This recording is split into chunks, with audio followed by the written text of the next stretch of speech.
Então, paz do Senhor a todos, oficialmente, né? Eu vou projetar aqui no nosso estudo.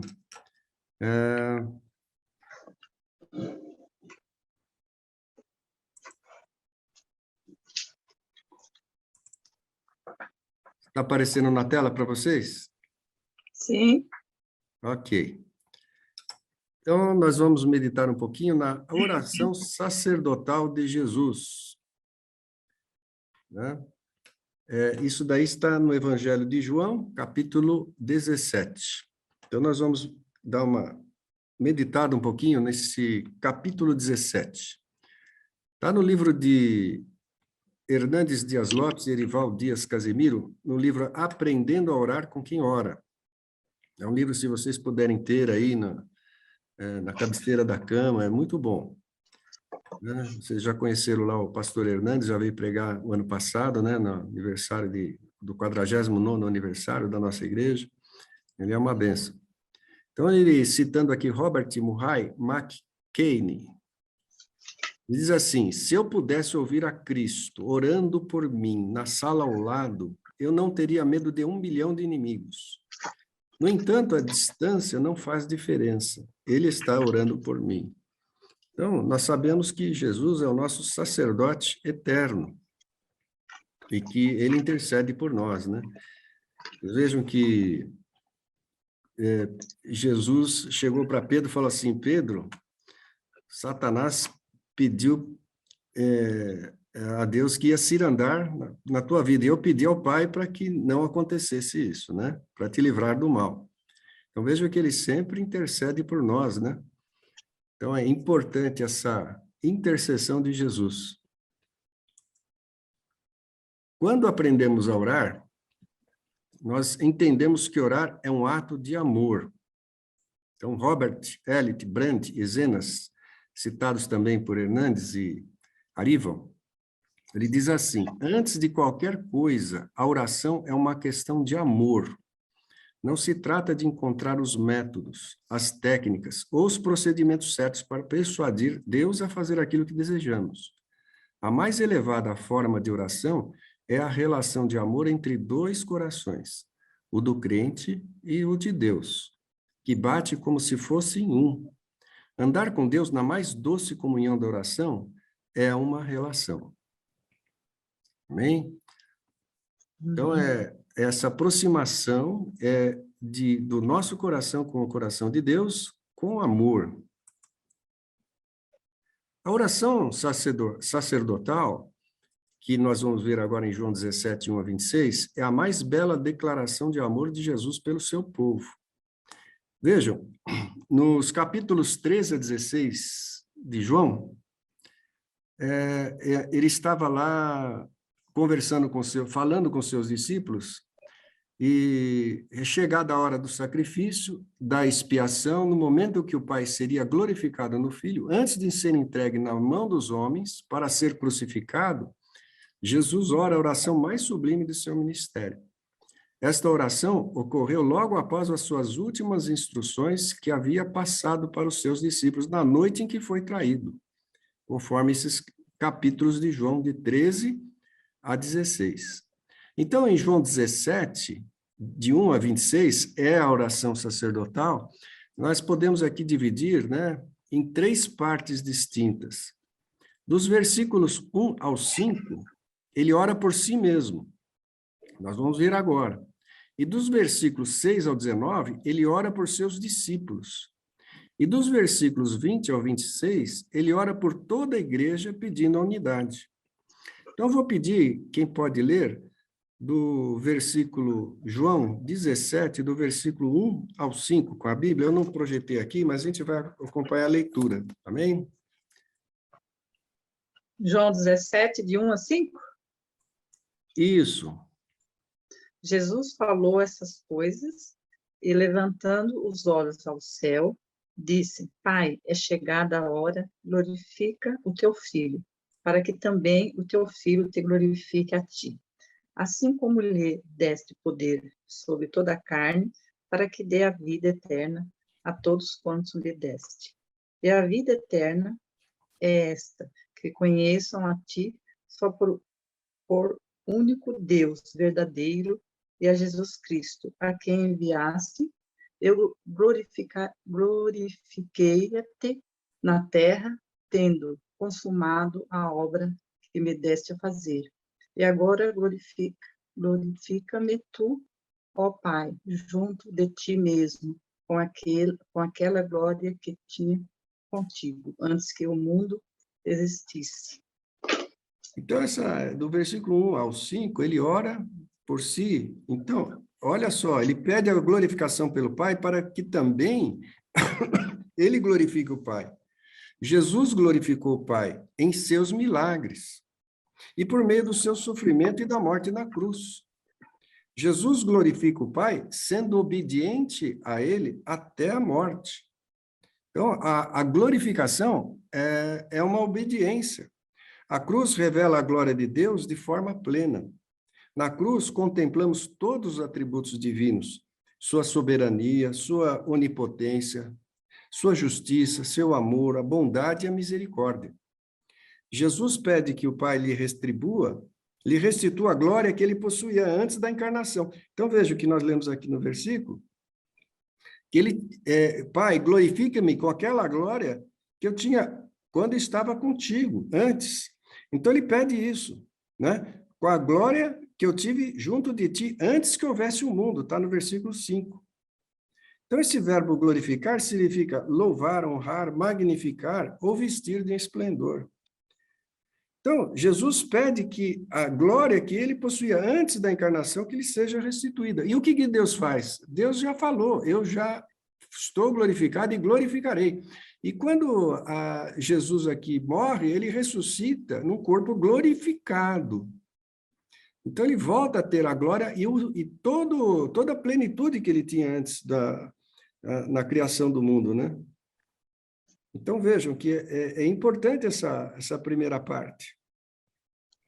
E Deus atendeu o pedido dele, pelo que também Deus exaltou sobremaneira, ele deu o nome que está acima de todo nome, para que o nome de Jesus se dobre todos os joelhos, nos céus e na terra e debaixo da terra. E toda língua confesse que Jesus é o Cristo, o Senhor, para a glória também de Deus Pai. Amém. Quem pode ler agora a segunda parte? Então, ele vai falar da oração pelos seus discípulos, porque o capítulo 17 inteiro é oração. Depois do capítulo 18 de João, ele já é preso, e aí tem aquele ritual, né, que passa pelo sacerdote, Caifás, e vai para Pilatos, né, e aí vai para a crucificação. Quem pode ler, então, do 6 ao 19, que é a oração que ele intercede pelos seus discípulos. Eu leio. Amém. Manifestei o teu nome aos homens que do mundo me deste. Eram teus e tu nos deste, e guardaram a tua palavra. Agora já tenho conhecido que tudo quanto me deste provém de ti, porque lhes dei as palavras que tu me deste, e eles as receberam. Tenho verdadeiramente conhecido que saí de ti, e creram que me enviaste. Eu rogo por eles, não rogo pelo mundo, mas por aqueles que me deste, porque são teus. E todas as minhas coisas são tuas, e as tuas coisas são minhas. E nisso sou glorificado. E eu já não estou mais no mundo, mas eles estão no mundo, e eu vou para ti. Pai Santo, guarda em teu nome aqueles que me deste, para que sejam um assim como nós. Estando eu com eles no mundo, guardava-os em teu nome. Tenho guardado aqueles que tu me deste, e nenhum deles se perdeu, senão o filho da perdição, para que a Escritura se cumprisse. Mas agora vou para ti e digo isso no mundo, para que tenham a minha alegria completa em si mesmos. Deles a tua palavra e o mundo os aborreceu, porque não sou do mundo, assim como eu não sou do mundo. Não peço que os tires do mundo, mas que os livres do mal. Não são do mundo, como eu do mundo não sou. Santifica-os na verdade, a tua palavra é a verdade. Assim como tu me enviaste ao mundo, também eu os enviei ao mundo. E por eles me santifico a mim mesmo, para que também eles sejam santificados na verdade. Amém. Aqui, então, você veja que essa parte aqui, desses versículos, ele está fazendo oração para os seus discípulos, né? Ele manifestou aos homens, o teu nome aos homens, que do mundo me deste, eram teus e tu nos deste, e guardaram a tua palavra. Então, ele está orando aqui, também ele diz no versículo 9, rogo por eles, pelos discípulos, não rogo pelo mundo, mas rogo por eles, porque Deus os deu. Então, ele estava rogando por ele, guarda-os, né? E aqui também ele fala muito interessante, nos versículos 15 e 16, não peço que tires do mundo, mas que os livres do mal. Eles não são do mundo, como eu também não sou. Olha só. Agora, olha só também um pouquinho mais. No 20, ele fala assim, e não rogo somente por os discípulos, mas também por aqueles que pela sua palavra hão de crer em mim. Quem são aqueles que pela sua palavra hão de crer em mim? Somos nós. Porque bem-aventurados aqueles que não viram e creram, né? Eles estavam lá e viram, estavam à presença de Jesus. Nós não vimos e cremos. Cremos o quê? Na sua palavra, na palavra de Deus, na Bíblia. Toda a palavra de Deus, né? O que é a palavra de Deus? É só a lei, o Pentateuco, o Torá? Não. É a lei, são os salmos, né? Os profetas. E nós temos agora, para nós, nos dias de hoje, todos os relatos dos evangelhos, das cartas, como nós vimos ontem lá do pastor Ricardo ensinando na escola bíblica, né? Todo esse conjunto. Então, tudo isso daqui é a palavra de Deus. Então, nós cremos em Jesus por causa da palavra. E toda a história que aconteceu, né? Todo o fato que aconteceu, nós acreditamos, né? Porque a fé vem pelo ouvir e ouvir a palavra de Deus. E aí nós acreditamos. Então, eu rogo não só por aqueles, mas por nós, que acreditamos em Deus, acreditamos em Jesus. E olha que maravilha, assim como Jesus não é do mundo, nós também não somos mais do mundo. Isso daqui tem um significado muito forte, porque a humanidade está se perdendo, e nós temos esse privilégio de estarmos com Deus, sermos salvos em Cristo, né? Então, está aqui uma maravilha. Agora, quem pode ler agora do 20... E aí, ele roga, Jesus ora pela igreja, que é o que ele veio fazer, ele veio constituir, né? Formar a sua igreja, formar o corpo, né? É o corpo de Cristo, ele é o cabeça e nós somos a igreja. E aqui ele fala o quê? Ele fala pela unidade da igreja. Essa igreja universal, né? Ela não é só a igreja de Pinheiros, não, ela é a igreja de todo mundo. Então, vários irmãos que professam a mesma fé, que creem no mesmo Deus. Quem pode ler, então? Agora, quem falta ler é o Júnior, né? Você pode ler, Júnior? 17:20? Oi? 17:20, né? 17:20 até o final. Eu não rogo somente por esses, mas também por aqueles que, pela sua palavra, hão de crer em mim, para que todos sejam um, como tu, ó Pai, o és em mim, e eu em ti. Que também eles sejam um em nós, para que o mundo creia que tu me enviaste. E eu deles a glória que há em mim, que em mim me deste, para que sejam um, como nós somos um. Eu neles e tu em mim, para que eles sejam perfeitos em unidade, para que o mundo conheça que tu me enviaste a mim e tens amado a eles como me tens amado a mim. Pai, aquele que me deste, quero que, onde ele estiver, também eles estejam comigo, para que vejam a minha glória que me deste. Porque tu me has amado antes da criação do mundo. Pai justo, o mundo não te conheceu, mas eu te conheci, e estes conheceram que tu me enviaste a mim. E eu lhe fiz conhecer o teu nome, e eu farei conhecer mais, para que o amor com que me tens amado esteja nele, e eu nele esteja. Amém. Então, vejam, aqui no versículo 21, ele fala para que todos sejam um. Ele fala em unidade. Unidade de uma igreja, né? Que é uma igreja universal, que falamos a mesma língua, né? Que sentimos o mesmo amor. Para que sejam um como nós somos um. No livro de Salmos, não lembro qual é o capítulo, mas diz assim, quão bom é que os irmãos vivam em união. A união é ser um, é ser uma unidade, né? E é isso que Jesus quer, que nós sejamos um, em qualquer igreja, em qualquer cristão, tá? Tem pessoas que falam, eu sou batista, eu sou presbiteriano, eu sou da Assembleia, né? Mas não, nós somos de Cristo, né? Não tem a melhor doutrina é essa, é que Jesus nasceu pelo Espírito Santo, né?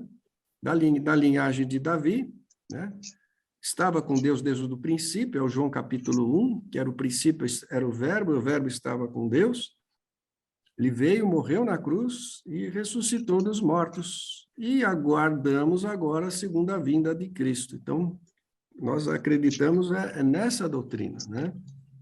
É uma doutrina única, mas que muitos, né, acreditam, batista, presbiteriano, assembleiano, enfim. Né? Então, é essa unidade que ele fala aqui, né? Porque tu me has amado desde a criação do mundo. Então, para que vejam a minha glória, e nisso ele é glorificado, né? Então, Deus se manifestou a sua glória e ele é glorificado. Amém? Deixa eu voltar aqui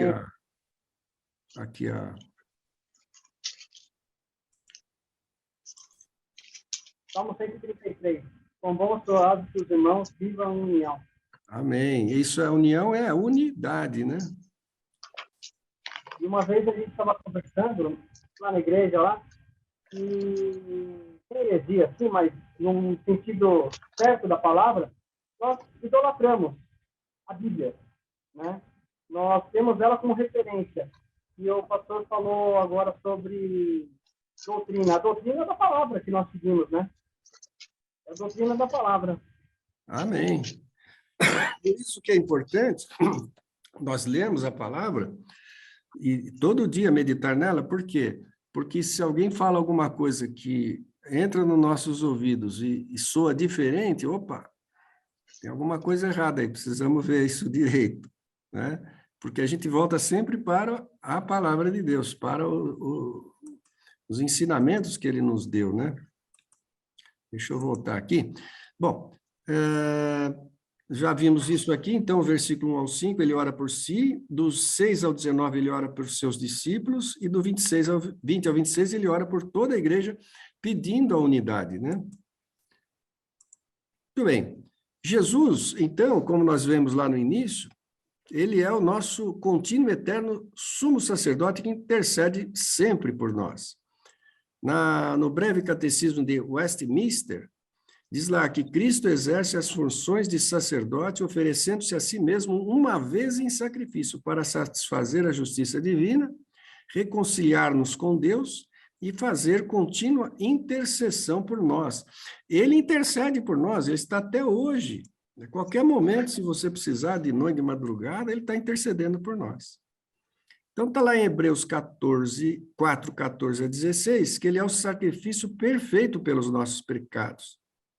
Então, vou ler aqui, ó. Visto que temos um grande sumo sacerdote, Jesus, Filho de Deus, que penetrou nos céus, retenhamos firmemente a nossa confissão, porque não temos um sumo sacerdote que não possa compadecer-se das nossas fraquezas. Porém, um que, como nós, em tudo foi tentado, mas sem pecado. Cheguemos, pois, com confiança ao trono da graça, para que possamos alcançar a misericórdia e achar a graça, a fim de sermos ajudados em tempo oportuno. Ele é o sacrifício perfeito pelos nossos pecados, olha só, porque Cristo figura do verdadeiro, porém não no mesmo céu, mas agora comparecer por nós perante a face de Deus. Nem também para si mesmo se oferecer muitas vezes como sumo sacerdote, cada ano entra no santuário com sangue alheio. Aqui está falando dos sacerdotes que faziam o sacrifício na época, né, antes de Cristo. E todo ano ele fazia o sacrifício, ele teria que pedir perdão pelos seus pecados para depois orar pelo povo, né? E aí com sangue alheio, que era o sangue do carneiro e tal. Mas Jesus não, ele veio, se ofereceu como sacrifício vivo, sangue puro, né?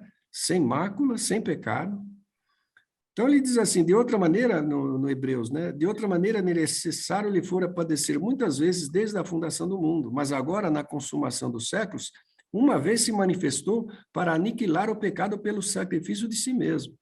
E como aos homens está ordenado morrer uma vez, vindo depois disso o juízo, assim também Cristo, oferecendo-se uma vez para tirar os pecados de muitos, aparecerá segunda vez sem pecado aos que esperam para a salvação, que somos nós que aguardamos a salvação em Cristo. E aí também nós temos o sacerdote que não tivesse em pecado, ele morria, né? No tabernáculo ali, se tocasse ali na arca, a pessoa em pecado morria na hora. Agora aqui não. Com Jesus, nós temos esse acesso direto ao Pai. Por quê? Porque ele foi o sacrifício vivo, uma vez só. Tendo, pois, irmãos, ousadia para entrar no santuário pelo sangue de Cristo, pelo novo e vivo caminho que ele nos consagrou pelo véu, isto é, pela sua carne. O véu foi rasgado de cima a baixo, é a sua carne, né, para que nós pudéssemos ter acesso ao Pai. E tendo um grande sacerdote sobre a casa de Deus, cheguemos-nos com verdadeiro coração, interesse, certeza de fé, tendo os corações purificados da má consciência e o corpo lavado com água limpa. Isso está em Hebreus 10, de 19 a 22.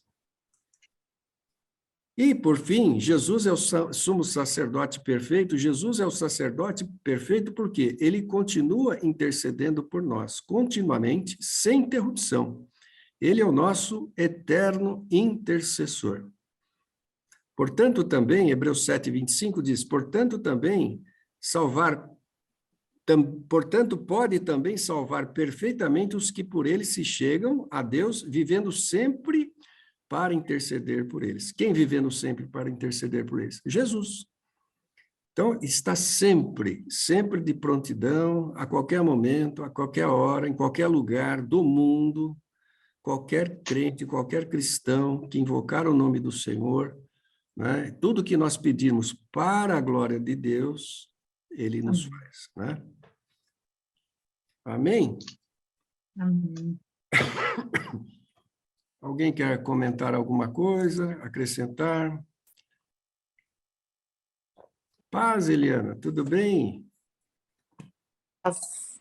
Cheguei atrasada, mas cheguei. Amém. Como que está? Tudo bem?